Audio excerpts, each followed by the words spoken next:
మహారాష్ట్రలోని బుల్దానా జిల్లా వాసులకు విచిత్ర సమస్య ఎదురైంది. దాదాపు 300 మంది, వారిలో చాలా మంది యువతీ యువకుల్లో అకస్మాత్తుగా జుట్టు ఊడటం మొదలైంది. చూస్తుండగానే బట్టతల వచ్చేసింది. దీంతో పలువురు కాలేజీ విద్యార్థులు, యువతులు ఇల్లు దాటి బయటకు వెళ్లలేదు.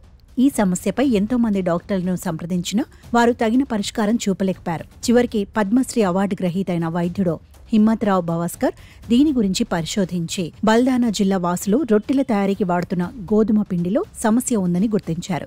సదరు గోధుమ పిండిలో సిలీనియం అధిక స్థాయిలో ఉంటోందని, దానివల్లే అలోపీసియా అనే సమస్య తలెత్తి వెంట్రుకలు ఊడటం మొదలైందని తేల్చారు. పంజాబ్, హర్యానాల నుంచి సరఫరా అయిన ఆ గోధుమ పిండిని బల్దానాలో రేషన్ షాపుల ద్వారా పంపిణీ చేశారు. సాధారణంగా పర్వత ప్రాంతాల్లోని నేలల్లో సిలీనియం అధిక స్థాయిలో ఉంటుంది. పంజాబ్, హర్యానాల్లో విస్తరించిన శివాలిక్ పర్వత శ్రేణుల్లో కూడా ఇది సహజం. వర్షాకాలంలో ఈ సిలీనియం నీటిలో కలిసి పంట భూములకు చేరినప్పుడు పండించే పంటల్లో కూడా ఎక్కువ మోతాదులో కనిపిస్తుంది.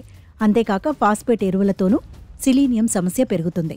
వాస్తవానికి మన శరీరంలో థైరాయిడ్ హార్మోన్ ఉత్పత్తికి సిలీనియం అవసరం. కానీ మోతాదు మించితే జుట్టు ఊడటం, చర్మ సమస్యలు వంటివి తలెత్తుతాయి. అదే ఇప్పుడు బల్దానా జిల్లా వాసులకు ఎదురై బట్టతల వచ్చేలా చేసింది.